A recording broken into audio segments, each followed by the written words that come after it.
Well, to me, one of the most interesting sorts of bodies in the solar system are comets because the disks out of which the solar system formed had a lot of gas and dust in them. Those gas and dusts got frozen out into small bodies that were sort of kept in the deep freeze out in the outer solar system, and then they occasionally get shot into the inner solar system by some gravitational perturbation, and the sun begins to warm them up, and then we can get to see what molecules were in the disks at that time.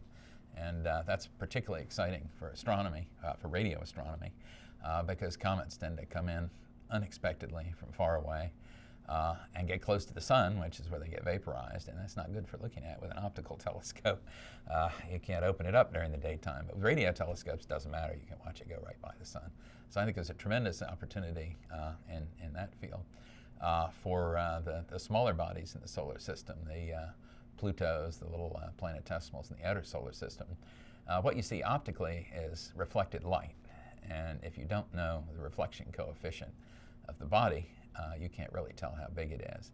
But what you see with ALMA is the thermal emission, the emission that comes just from the natural radiation of the mass of the object itself.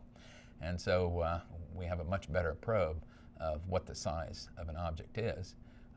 It's difficult for Eris, for instance, one of the small bodies in the outer solar system. The radiation is so weak that it takes a long time with existing facilities now to integrate and be able to detect it. But with ALMA, we should be able to detect it in a matter of minutes. Optically, it's also difficult because, as I mentioned, you have the annoyance of the sun, but for things in the outer solar system, it's the moon that bothers you because they're faint, and when it's dark, you want the telescope to be able to look at the asteroids. But then the things move. They're in orbit. And if you don't have a good orbit from it, by the time the moon comes, brightens up the sky, you can't observe, and it gets dark again, the thing is gone. You got to figure out where it went.